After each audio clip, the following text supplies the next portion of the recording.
பாறையம்மா அந்த வீட்டுக்குள் நுழைந்த போது திவ்யா தனது துப்பட்டாவை ஃபேனில் மாட்டிக்கொண்டிருந்தாள். ஏட்டி! பாறையம்மா அவள் கன்னத்தில் 4 அறைகள் வைத்தாள்.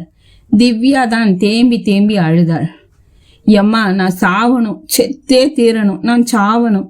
ஏமுட்டி, ஏன் சாவணும்? முதல்ல சொல்லு. காரணம் சரியா இருந்தா நானே உன்னை கெட்டி தூக்குதேன். இல்ல, அது சொல்ல போறியா இல்லையா? அம்மா, தெரிஞ்ச பையன் ஒருத்தன் என் போட்டோவை மாத்தி மார்பிங் பண்ணி அசிங்கமா. தூ, இவ்வளோதானா? அம்மா, கிறுக்கச்சி இதுக்கா தூக்கு மாட்ட போன? நீ செத்துட்டா எல்லாரும் உன்னை மானமுள்ள உத்தமின்னு நாண்டுகிட்டு செத்துட்டான்னு கொண்டாடுவாங்கன்னு நினைச்சியா? உன்னை பத்தி அசிங்கமா பேசுவாவ. கெட்டு போயிட்டேன்னு வயிற்றுல புள்ள வந்துட்டுன்னு உன்னை வேற மாதிரி கூட சொல்லுவாட்டி. இல்லம்மா, அது செத்த பிறகு ஆவியா வந்தாட்டி இதுக்கெல்லாம் பதில் சொல்ல முடியும்? நம்மளை தப்பா பேசுறவன் கன்னத்துல ஓங்கி 2 அறை அறையிறதுக்குனாலும் உசுரோட இருக்க வேணாமா? திவ்யா மேலே தொங்கிய துப்பட்டாவை எடுத்து தன் இடுப்பில் கட்டி கொண்டு அந்த பையனின் வீட்டை நோக்கி வீர நடை நடந்தாள், பாறையம்மாளின் துணையோடு. இந்த கதை திவ்யாக்களுக்கு மட்டுமல்ல, பாறையம்மாள்களுக்கும் சேர்த்துதான்.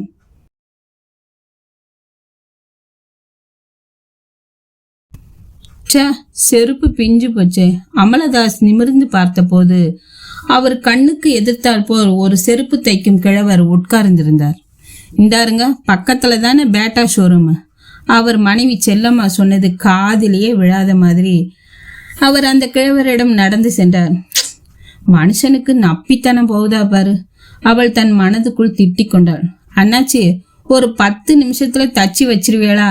இந்த பக்கத்துல ஒரு வேலையா போயிட்டு வந்துடுறேன். சரி, சீக்கிரம் வாங்கண்ணா. அமலதாஸ் அங்கிருந்து 2 எட்டு நடக்க அந்த பேட்டா ஷோரூம் வந்தது. அங்கு 400 ரூபாய்க்கு ஒரு செருப்பை வாங்கி பையில் வைத்து கொண்டு அவர் திரும்பி வந்தார். செருப்பு ரெடியா? தப்பு கூலி எவ்வளோ?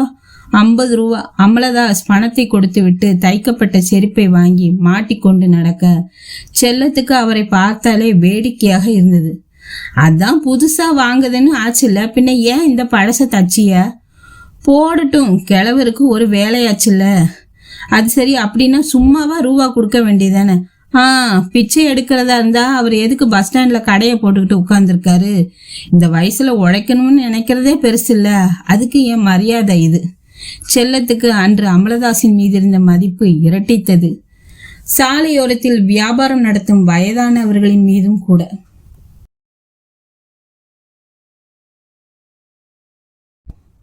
வதனி, இதுதான் உன் வீடா? பார்க்க ரொம்ப ராயலா இருக்கே சொல்லிட்டு அந்த சார்ட் பேப்பரை வாங்கி கொண்டாள் குமுதா டீச்சர்.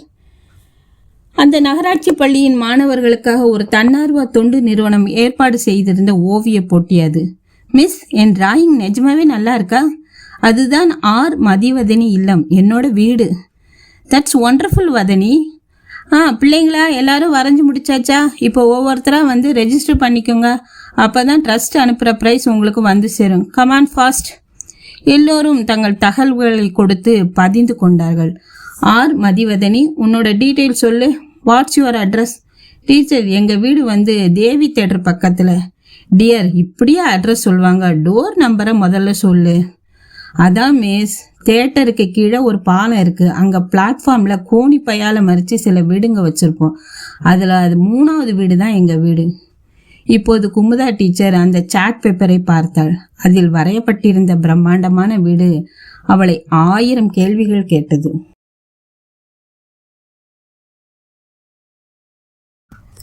அன்றுதான் கடைச்சாமியின் மகன் அமெரிக்காவிலிருந்து படப்பைக்கு வந்திருந்தான். ஏழை அமெரிக்கா பேரப்பிள்ள, உனக்கு தமிழும் தெரியும் இங்கிலீஷும் தெரியுமா? பலே பலே என்று தனது பேரனை தூக்கி கொண்டாடினார் கடைச்சாமி. அவர் மகன் வெளிநாட்டுக்கு போனதிலிருந்தே பெரிய வீடு, நல்ல கார், நேர்த்தியான உடைகள் என்று முன்னேறி இருந்த அவர் குடும்பத்துக்கு அவன் அங்கிருந்து வரும் நாள் என்றால் அது ஒரு பண்டிகை தானே. தாத்தா, come let's go for walking. பேரனோடு சேர்ந்து வீர நடை நடந்தார் கடைச்சாமி.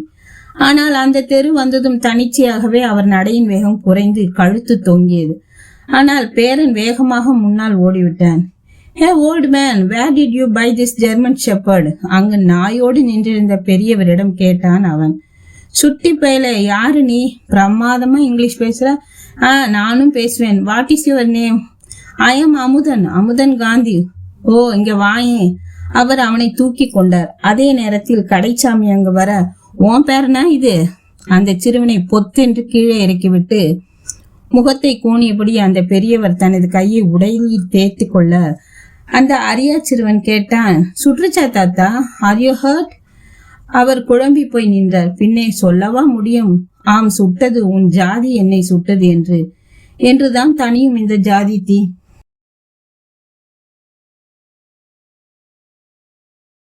அற்புத மேரி, நேத்து உங்க வீட்டுல ஒரே திருவிழா போலயே.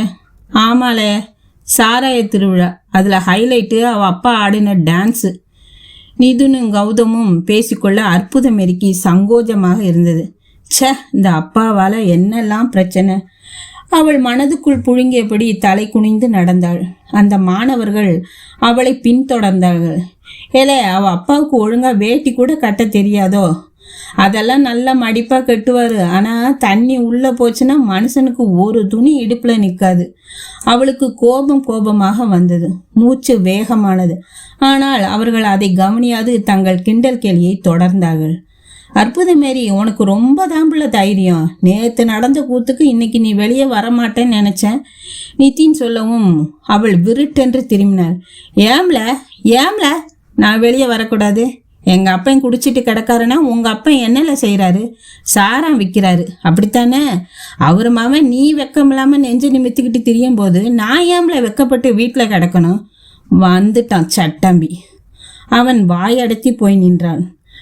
அவள் நிமிர்ந்து நடந்தபடி பள்ளிக்கூடத்துக்குள் நுழைந்தாள்.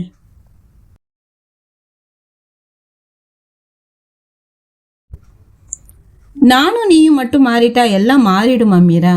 வாட்? மீரா, இது காலங்காலமா நடக்கிறது தான். எது வசந்த்? நான் உனக்கு பணமும் நகையும் கொடுத்து உன்னை கல்யாணம் பண்ணிக்கிறதா? இல்லை, அது கேட்கவே கேவலமா இருக்குல்ல. ஆனா இதைத்தான் நம்ம காலகாலமா செஞ்சிட்டு இருக்கோம், வரதட்சணைங்கிற பேர்ல. திடீர்னு மின்சாரம் தடைபட அந்த நூலகம் முழுவதும் இருள் பரவியது. நகைக்கு ஆகிற செலவைத்தானே நான் பார்த்துக்கிறேன்னு சொல்றேனே, பின்ன உனக்கு என்ன பிரச்சனை மீரா? சி வசந்த், இங்க பிரச்சனை காசு கிடையாது. வழக்கங்கிற பேர்ல கூச்சமே இல்லாம நம்ம எல்லாரும் இதை என்கரேஜ் பண்றதுதான். Let's B A change. உங்க வீட்ல இருந்து எதுவும் எனக்கு வேண்டாம், எங்க வீட்ல இருந்து எதுவும் உனக்கு வேண்டாம். நம்ம 2 பேருமா சேர்ந்து சம்பாதிச்சு நாமளே ஒரு நல்ல நிலைமைக்கு வருவோம், போதும். பட் மீரா, இதனால மட்டும் எல்லாம் மாற போறது இல்லையே.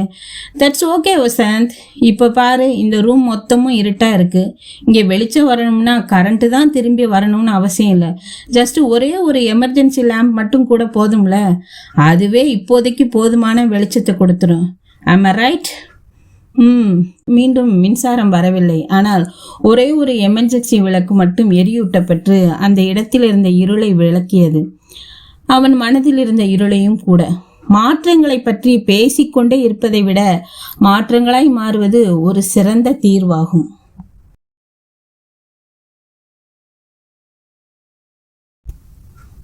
மாப்பிள்ள, என் பொறப்புல நான் பண்ணின ஒரே நல்ல காரியம் என் பொண்ணை படிக்க வச்சு உங்களுக்கு கெட்டி கொடுத்தது தான். அவளை நல்லா பார்த்துக்கோங்க என்ன? கல்யாணின் அப்பா சொல்ல கண்டிப்பா என்று உறுதியளித்தான் கண்ணன். உண்மையில் அவன் கல்யாணியை நன்றாக பார்த்து கொண்டான். அடுத்த 5 ஆண்டுகளில் சொந்த வீடும் கூட வாங்கி பால் காய்ச்சும் நடத்தினார்கள். அன்று கல்யாணியின் மாமனார் பெருமையாக சொல்லி கொண்டிருந்தார். வீடு 30 லட்சம், 20 லோனு, 10 கையிருப்பு, பூரா என் மவனோட சம்பாத்தியமாக்கும். வேற யார்கிட்டையும் போய் ஒரு பைசா வாங்கலையே. ஆமா, அப்படியே கேட்டுட்டா மட்டும் கொடுத்துட போற அவ்வளவுளா? பாருங்க, அவனுக்கு வாச்சது அவ்வளவுதான். மாமியாரின் பேச்சில் இருந்து காப்பாற்றி தன் அப்பாவை சாப்பிட அழைத்து சென்றாள் கல்யாணி. சாப்பாடு பரிமாறும்போதுதான் அவர் அவள் கையை கவனித்தார். அவள் தங்க வளையல்கள் இப்போது கவரிங்காக மாறியிருந்தன. அவர் பார்வையை உணர்ந்தவளாய் அவள் சொன்னாள், வீடு வாங்குறதுக்கு ஒரு 3 லட்சம் மட்டும் துண்டு விழுந்துச்சுப்பா, அதனால வித்துட்டோம். சரிம்மா, ஒன்றும் பிரச்சனை இல்லை. நாங்கள் 2 பேரும் வேலை பார்க்குறோம்ல, சீக்கிரம் வித்ததை வாங்கிடுவோம். நல்லது நல்லது. அங்கே அவள் மாமனார் யாரிடமோ சொல்லி கொண்டிருந்தார், எல்லாம் சுய சம்பாத்தியம்.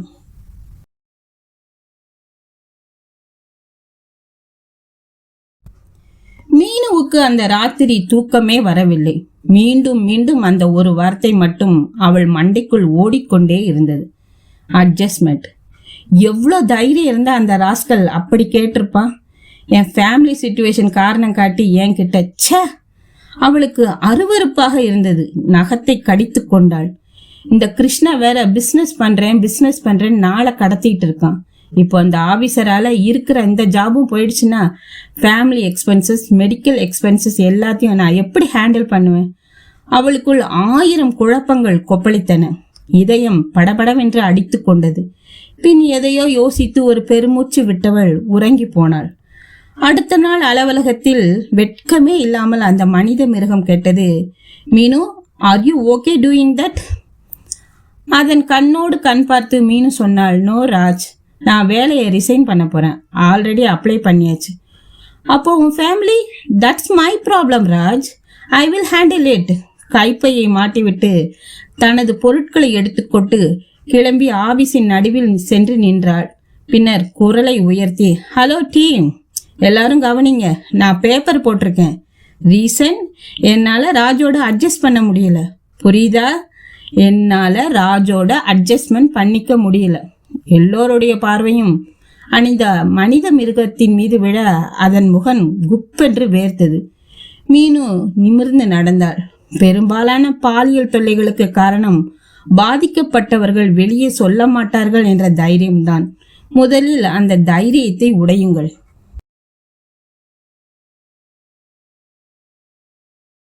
R you parent of the 9th standard Ammu? உங்கள் பொண்ணு ஏஜ் அட்டன் பண்ணிட்டா. பள்ளியிலிருந்து அழைப்பு வர அம்முவை வந்து அழைத்து சென்றாள் செல்வி. ரொம்ப சுத்தம், நீயே கடனில் விழுந்துட்டு எங்கள் வீட்டோட வந்து உட்காந்துருக்க. இதில் இது வேறையா? செல்வியின் அம்மா முனங்க. ஆனாலும் சம்பிரதாயத்துக்கு என்று அவள் இழுத்தாள். இங்கெல்லாம் யார்கிட்டையும் காசு கிடையாது. ஓடி போனவன் புருஷனுக்கோ இல்லை உங்கள் வீட்டு ஆளுங்களுக்கோ ஃபோனை போடு. அவளும் அதையே செய்தாள். இப்போ இருக்கிற நிலைமையில இதெல்லாம் அவசியமா என்ற பதிலே எல்லோரிடமிருந்து வந்தது. முடியாதுன்னு சொல்லிட்டாங்கம்மா.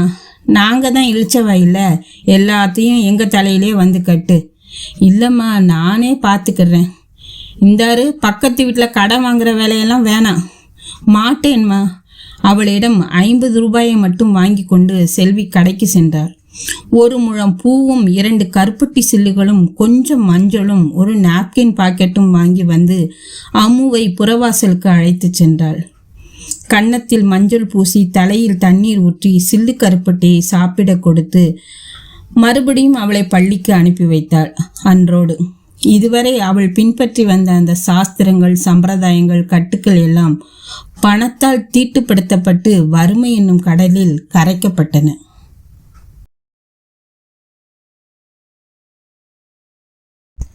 ஆனந்தியின் விரக்தி.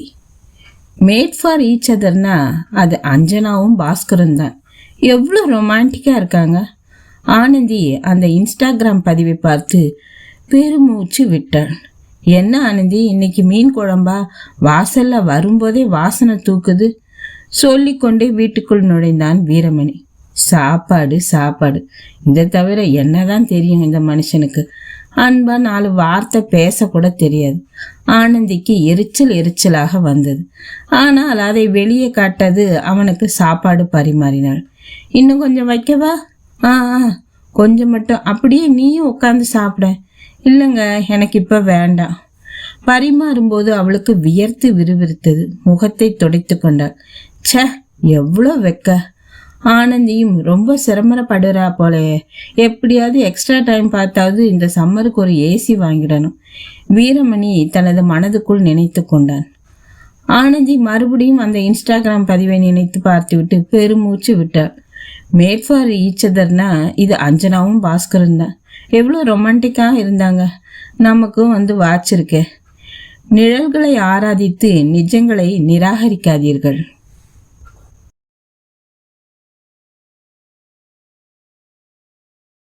இந்திரா, எப்படி இருக்க? நீ வாங்க வாங்க. மீன்குட்டி, இப்படி துரும்பா இழைச்சி போயிட்டியே. கல்யாண பத்திரிகை கொடுப்பதற்காக இந்திராவின் வீட்டுக்கு வந்திருந்தவர்கள் அந்த விஸ்தாரமான சோபாவில் உட்கார்ந்திருந்தார்கள். அண்ணி, ஒரு 10 நிமிஷம் காப்பி போட்டுடுறேன். அதெல்லாம் எதுக்கு சிரமம்? வேண்டாம் இந்திரா, சிரமம்லாம் ஒண்ணுமில்ல. இந்திரா அடுக்களை பக்கம் திரும்ப வாக்கரில் உட்கார்ந்திருந்த குழந்தை அவளை நோக்கி தன் கைகளை உயர்த்தியது. ஒரு நிமிஷம் உன்னை காணாம இருக்க மாட்டா போலையே. ஆமா மன்னி. இந்திரா குழந்தையை தூக்கி கொண்டு அடுக்கடிக்குள் நுழைந்தாள். ஹாலில் இருந்தவர்கள் தங்களுக்குள் பேசி கொண்டார்கள். இந்த வீடு ஒரு 50 லட்சம் தேருமா? அதுக்கு மேலேயே வரும். என்ன பிரயோஜனம்? எல்லாம் இந்த அனாதை பிள்ளைக்கு தானே. இந்திராவுக்கு மெல்லியதாக அவர்கள் பேசியது காதில் விழுந்தது. என்ன மனுஷங்க இவங்கெல்லாம்? வயிற்றுல சுமந்தாதான் அம்மாவா, இல்லை பெத்தாதான் பிள்ளைய? ஏன் மீனு, நீ என்ன உன் அம்மாவை ஏற்றுக்க மாட்டியா? குழந்தை சிரித்தது. அம்மா அம்மா. மீனு அம்மா நான் சொன்னேன். இப்போது இந்திரா குழந்தையை நெஞ்சோடு அணைத்து கொண்டு அவள் குரலை உயர்த்தி சொன்னாள். அண்ணி, பார்த்து பேசுங்க. அவ அனாதை இல்லை, என் மக. இந்திராக்களுக்காகவே நீங்கள் அனுதாபப்பட வேண்டாம். அவர்களை வாழ விடுங்கள். மீனுக்களின் அம்மாவுக்களாக.